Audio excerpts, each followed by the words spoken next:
Before we get into our chapter on listening, let's kind of go back and find out what Jason and Susan have been up to since our last section. We know that it's been about 4 months since Jason and Susan have officially been engaged, and they are starting to move into their new condo.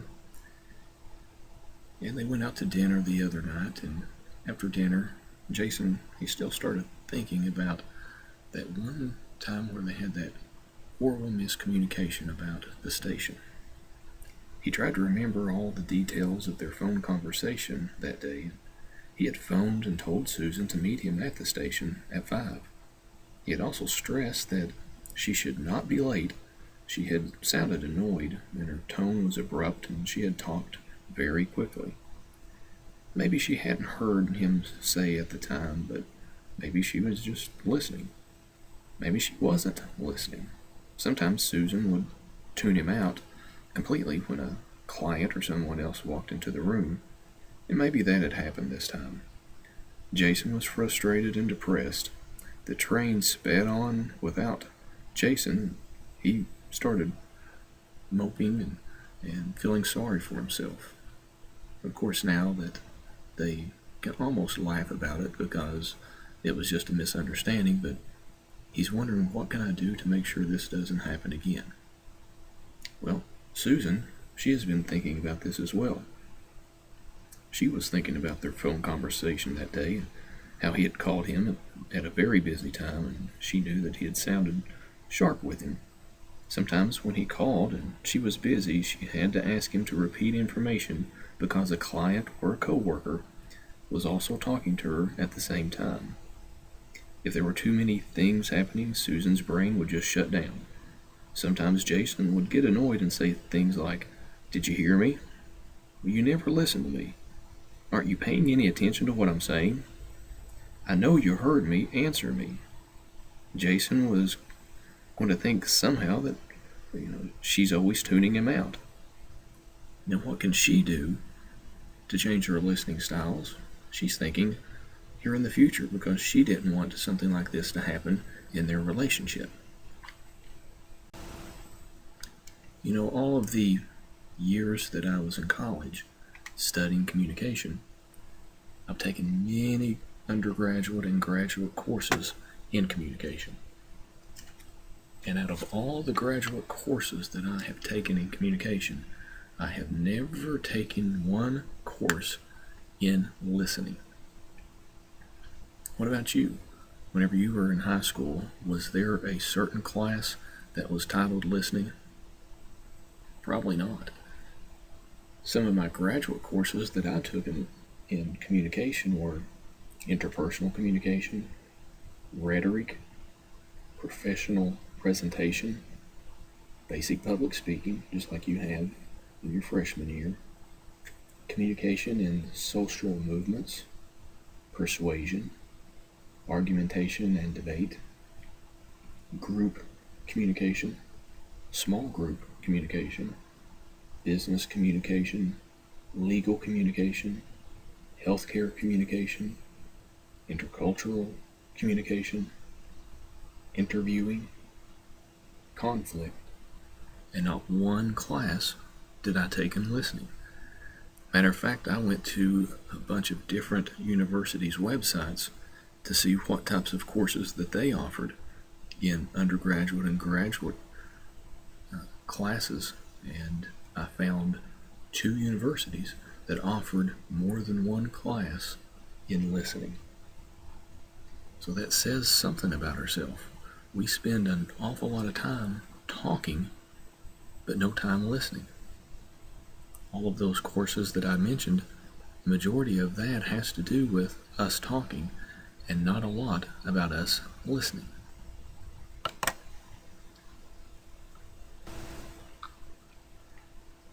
Listening is a very important part of our lives. That is why we have 2 ears and only 1 mouth. It's one of those communication skills we take for granted, I believe. We tend to assume that if we hear something, we have listened, but nothing could be further from the truth. Understanding the difference between hearing and listening is a good way to begin our study of this very important skill. Hearing could be defined as a physical process of receiving messages. Hearing occurs when sound waves strike our eardrum. This causes a signal to be sent through the nervous system to the brain. However, listening is more of a psychological process of us trying to understand the message that we've heard. I bet we all have some examples of people that are bad listeners. And maybe we are bad listeners. But some of the career choices that I've heard from our students, we really have to be better listeners, not only for our family, but for our career that we're going to choose. One thing that I have learned here in the past is that hearing is not listening. In fact, hearing is actually only the first step. Listening actually occurs in 5 stages. And as we go through these stages, we have to complete all 5 stages before listening has been completed. So let's look at some of these stages. Let's start with number 1, selecting. Selecting is a sound that the process of choosing one sound as you sort through various other sounds. You've got a lot of noise going on, maybe in your house, and you have to be able to select what's important. I've always admired parents, the way they can select a certain person talking if there's 4 or 5 kids crying. And those of you that are parents, you know that you learn how to hear certain cries from your babies. You know that one cry means that they're hungry, and one cry means that they're cranky. Maybe whenever you study, your studying time. Some people like to study with TV going or radio going. Other people want it to be completely quiet when they study and read. Or maybe whenever you go to sleep. Some people like to have an air conditioning running or a fan running or even the TV running at evening or at night. Others like to have it completely quiet. And this all depends on how we choose to select the information that we're trying to hear. Our second stage is attending. And attending comes from the Latin word attendere, which means to lean forward or to stretch forward. And another way of thinking of attending is simply you have to focus. You have to pay special attention to what you're listening to. Studies have shown that people that are better listeners score higher grades in school. That might seem like it's common sense, but the people that can really focus their attention and can eliminate not only outside noise but inside noise become better listeners. Our third characteristics of these 5 elements of listening is understanding. This is where we find meaning in what we have heard. Sometimes it's easier to learn something whenever you figure out how can I apply this to my life. Where am I ever going to use this? I know that in preschool, a lot of preschools use the Montessori method. And their philosophy is, I hear, I forget. I see, I remember, and I experience it, I understand. So understanding really happens when we derive meaning from the words we hear. Whenever you're taking your classes in your major, whether it be in nursing or law enforcement, where are you going to use some of this information? I have former students that tell me quite often some of the things that they hear, especially in the healthcare field and the nursing. One of them is hearing. They take special classes in hearing. They learn again about the Maslow's hierarchy of needs, about nonverbal communication. So does law enforcement students. The same thing they learn to apply these things in their careers. So while you're reading some of the chapters, some of them may seem like they're common sense, other chapters may really jump out to you. So how can you make that something that you can understand, something that you can use in the future? The fourth stage is remembering. This is one of the more difficult stages that we incur. After we hear it, how do we remember it?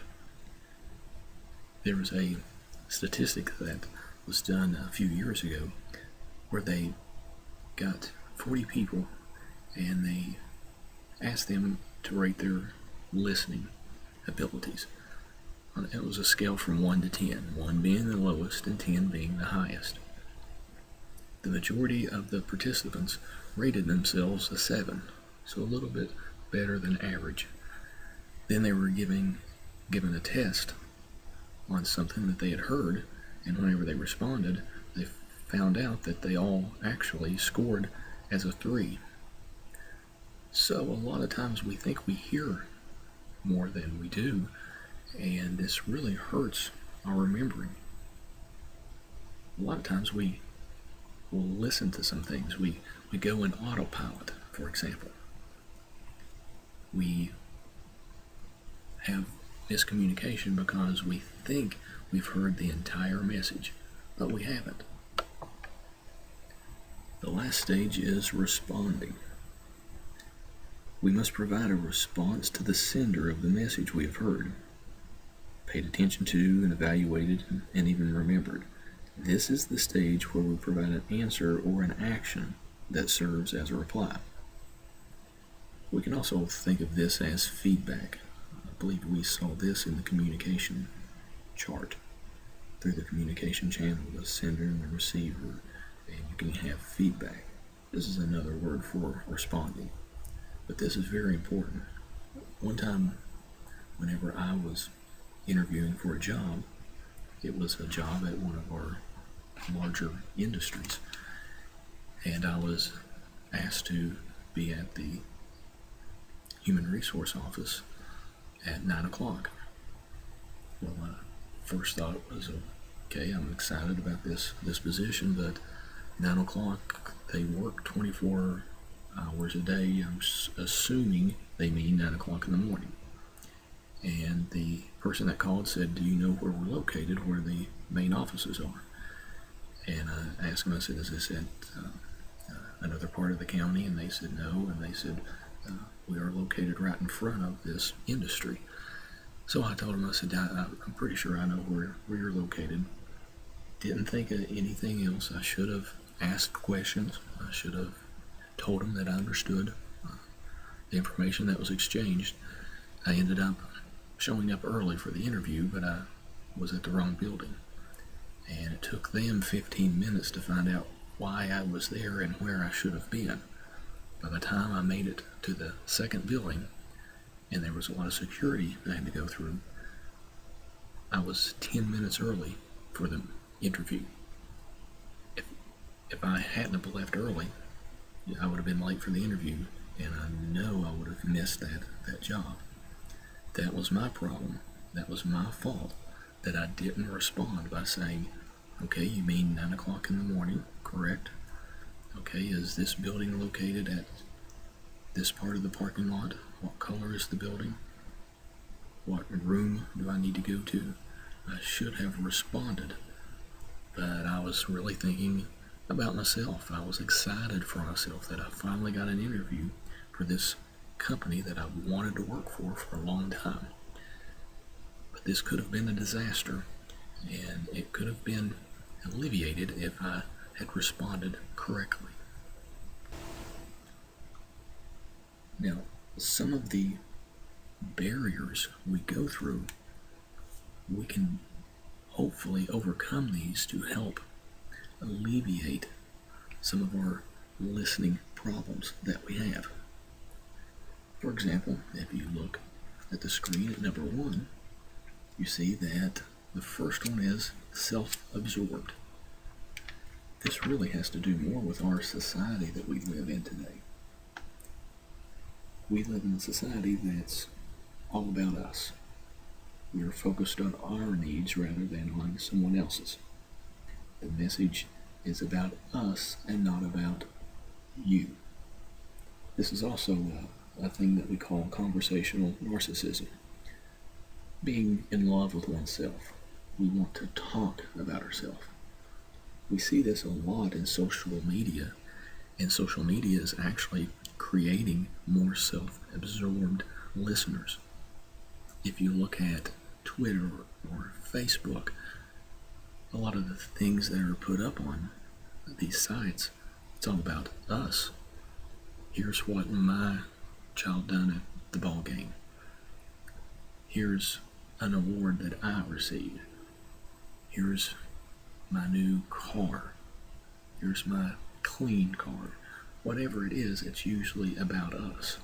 And we've got a generation that is growing up in grade school and junior high and high school that's growing up with this technology. Now researchers are wondering, how is this going to affect their listening skills? Because we want to talk about ourselves. We also call this one-upsman. How many times have you been in a conversation before, and before you finish the conversation, the other person has a better story to tell? If you say, "Oh, I've been sick," that other person will say, "Oh, I've been sicker."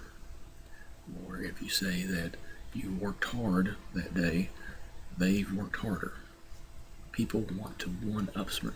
It's the conversation revolves around them. And we shouldn't be like that, not only in our family situation, but especially in the work situations. The second one is unchecked emotions.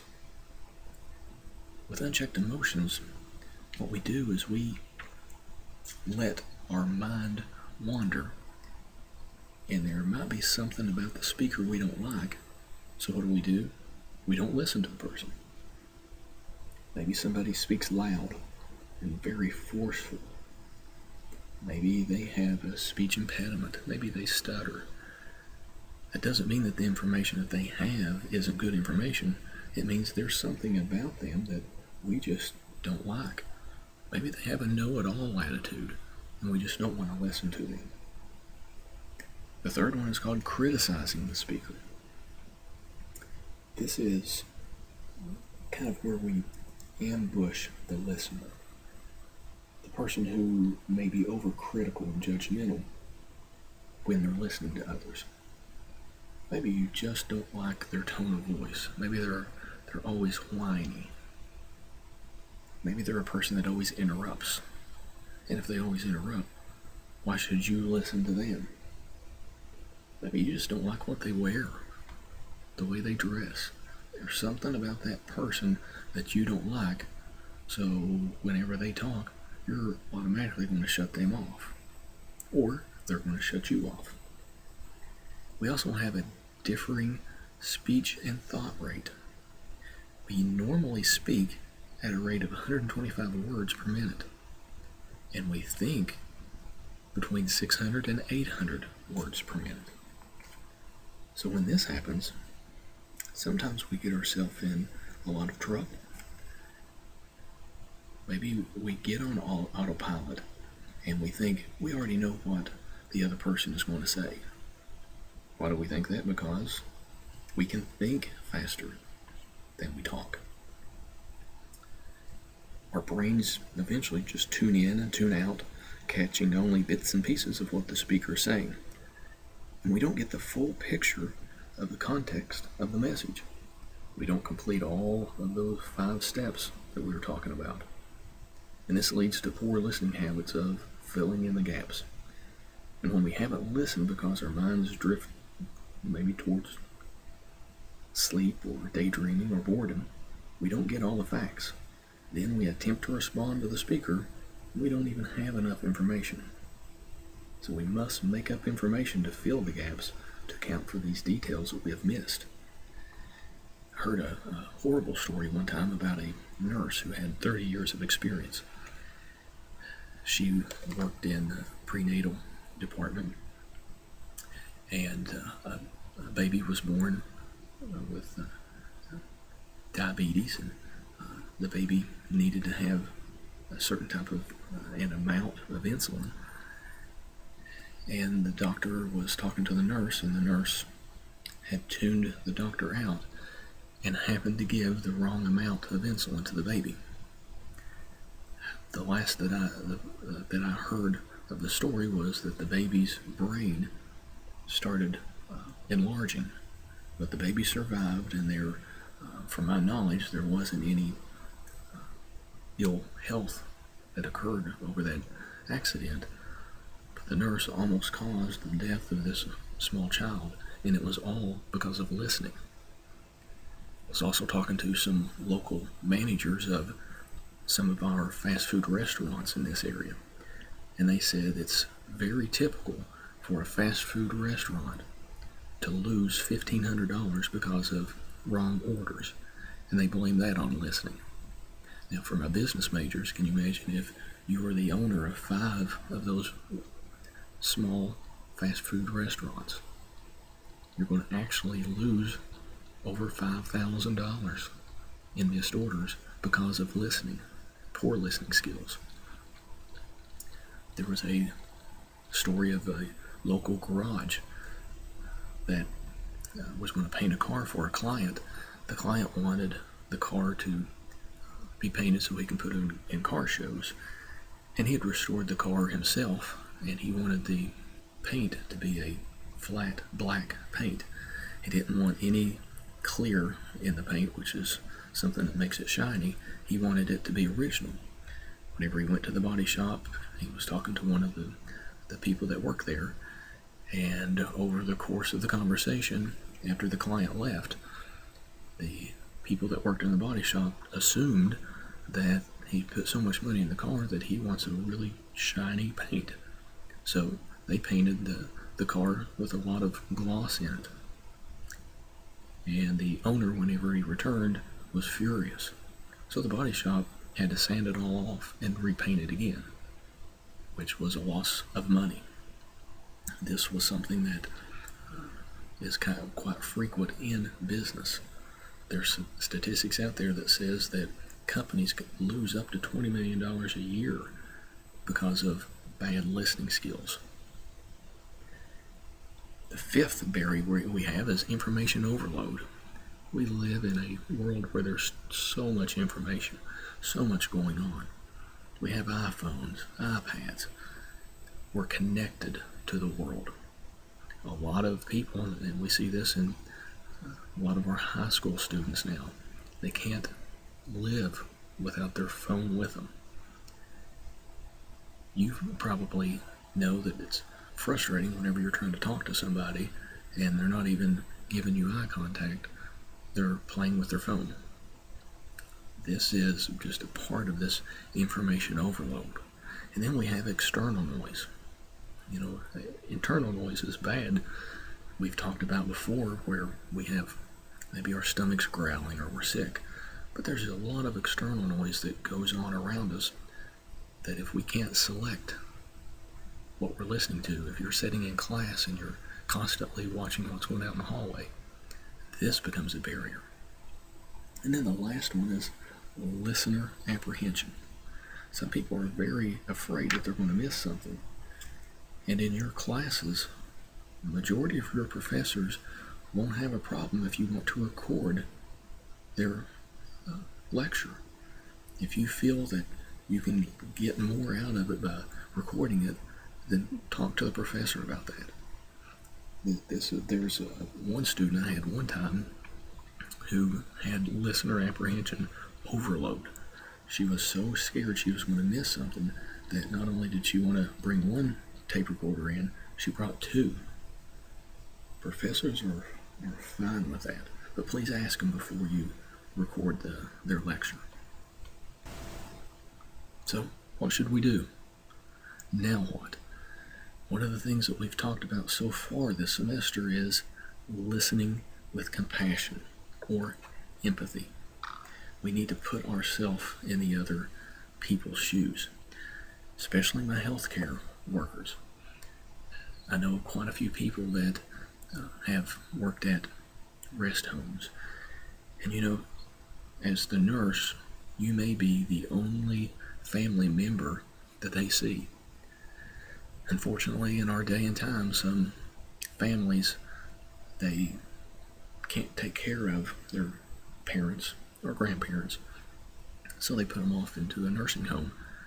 And unfortunately, they don't visit them ever, or if they do, it's not often. So whenever you come into the room, you're their only family. This is where empathetic listening can come in. If they've got a story to tell, and if you have the time to really listen and don't just kind of shove that under the carpet.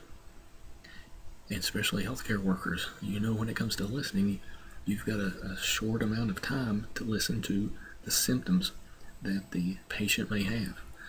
I know whenever I was spending a lot of time in the hospital with my mom, I know when they were running tests, I had a lot of questions about what are these tests saying? What do they mean? And there was a lot of nurses that we had that couldn't explain it or didn't show any kind of empathy. They just treated us as just another patient. And I understood that they had a whole floor of patients, but when I was sitting in that room, that was my mom. That was somebody that was important to me. So being a good listener is very imperative in healthcare. And also listening actively. Being very alert when you're listening. And remember, listening is dyadic. We learned that earlier, that's information is alive. You can question, you become the interviewer, then the interviewee. Well, it's difficult to become the interviewee unless you listen properly. And then our careers that we choose has a lot to do with how and the way we listen. We've said earlier that listening in healthcare is extremely important. And there's classes that you'll take and chapters in nursing books that will focus on that for you. And of course, law enforcement. Sometimes the officer is the first one to the scene, and a lot of times there's two sides to the story. You are the first person to arrive there, and you have to sort it out. You have to listen carefully to see which story has more holes in it. And then in business or in teaching, you have to be a good listener, because as a teacher, you can learn more from your students, from their past, from their history. And business is extremely important to listen to the customer, because the customer is the one that's going to be paying the bills. There isn't a successful business that didn't become successful without listening to their customers' needs. Now, one of the things we're going to do in our next lesson is we're going to listen to one of the neatest radio shows of all times, The War of the Worlds. Now, to set the story up, there was a book written in 1838 by sci-fi author H.G. Wells, and it was titled The War of the Worlds, and it was about these aliens that attacked, and it was mostly in the England, British countries. Well, later on, and it's just happened to be, if you look at that date again, 1838. Later on in 1938, a radio broadcast was done on October 30th, and it was called War of the Worlds, but the radio broadcaster, his name was Orson Welles, not to be confused with H.G. Wells.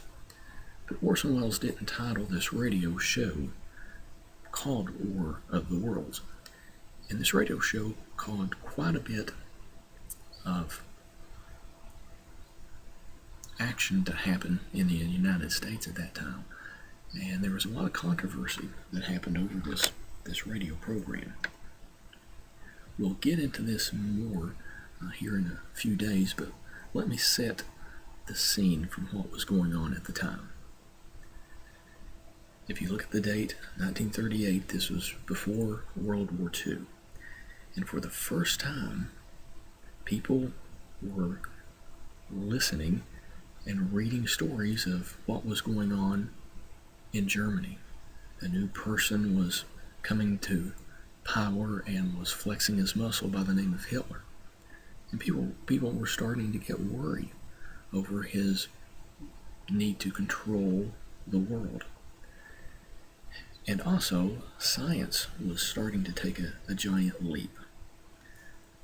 There was new developments in telescopes, and a lot of the telescopes were focused on one of our nearest planets called Mars.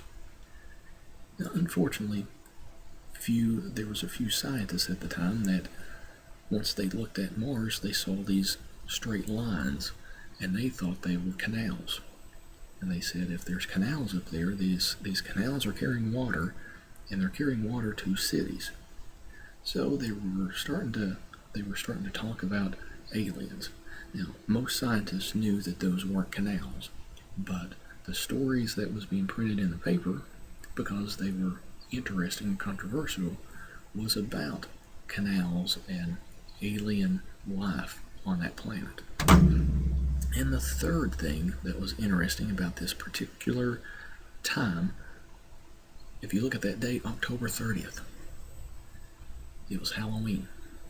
Now, Halloween was a lot different in the 1920s and 1930s than it is today. There was more tricks than treats.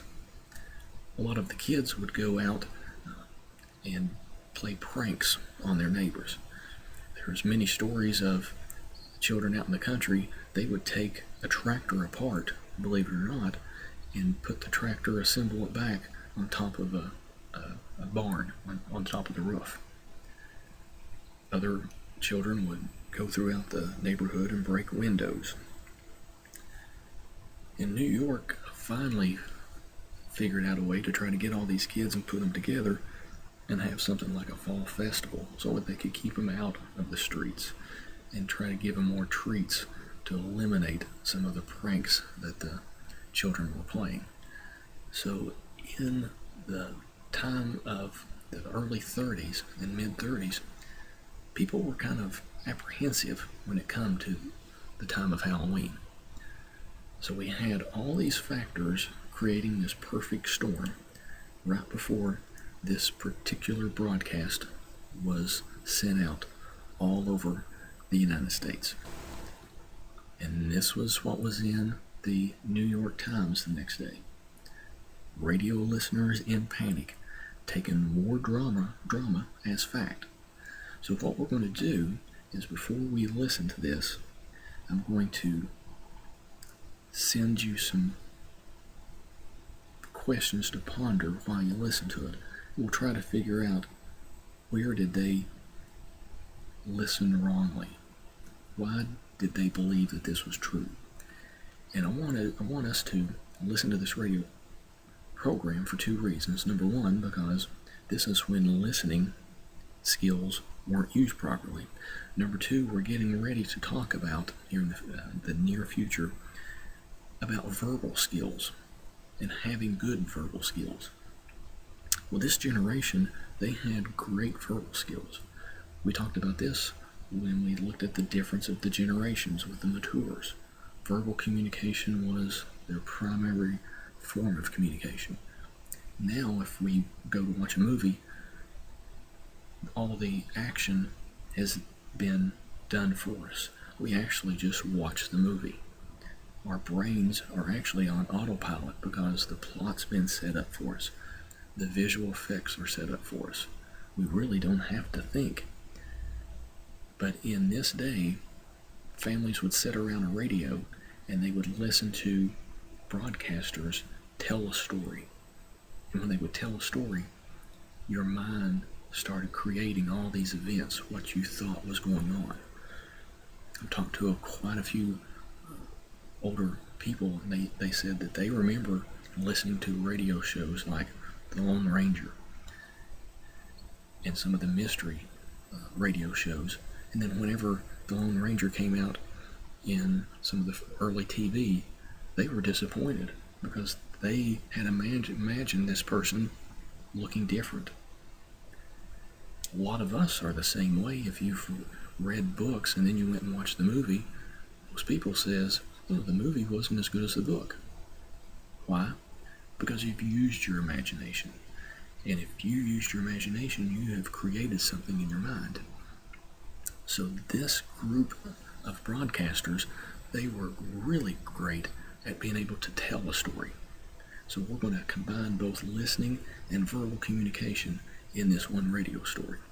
So I'll give you some more detail on that as the time approaches.